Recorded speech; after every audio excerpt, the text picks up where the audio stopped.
Hai semua, selamat datang ke Autotouch Malaysia.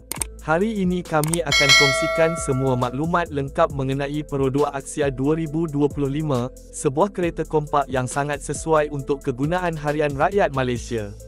Axia 2025 direka dengan gaya moden, ciri pintar, dan harga mampu milik yang menjadikannya antara hatchback paling popular di pasaran.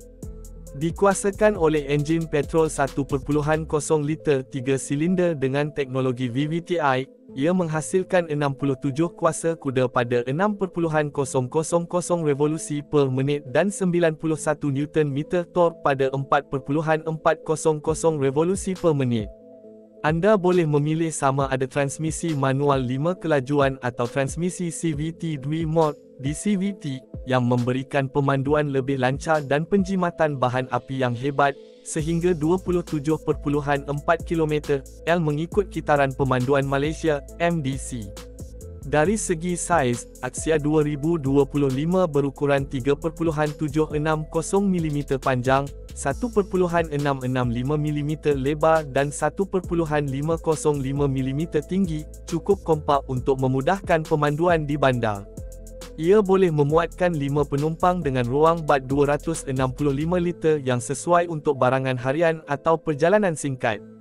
Terdapat beberapa varian yang ditawarkan mengikut bajet dan keperluan pengguna, antaranya 1.0i manual yang bermula dari RM22,000, manakala varian tertinggi 1.0AV CVT berharga sekitar RM49,500. Varian pertengahan seperti 1.0G, X dan semula berada dalam lingkungan harga RM38,600 hingga RM44,000. Axia 2025 juga dilengkapi dengan pelbagai ciri menarik. Untuk varian lebih tinggi, anda akan mendapat lampu utama LED dengan lampu siang, DRL, grill depan berwarna krom, skirt depan dan belakang, serta spoiler belakang yang tampil sporty. Di bahagian dalaman, anda akan menemui sistem infotainment skrin sentuh 9 inci dengan kamera undur, paparan TFT digital 7 inci, kawalan penyaman udara digital, dan tempat duduk semi bucket dengan kemasan semi kulit dan jahitan eksklusif. Dari segi keselamatan, Axia menawarkan sistem Advanced Safety Assist, ASA, ABS, EBD, Vehicle Stability Control, VSC, Hill Start Assist, HSA, dan beberapa beg udara untuk perlindungan tambahan. Warna yang ditawarkan untuk Axia 2025 termasuk Coral Blue, Granite Grey, Lava Red, Glittering Silver dan Ivory White.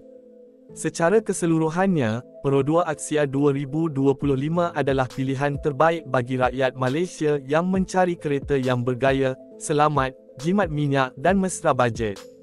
Jika anda suka video ini, jangan lupa untuk like, share dan subscribe Autotouch Malaysia untuk lebih banyak ulasan kereta, pelancaran terbaru dan info otomotif di Malaysia.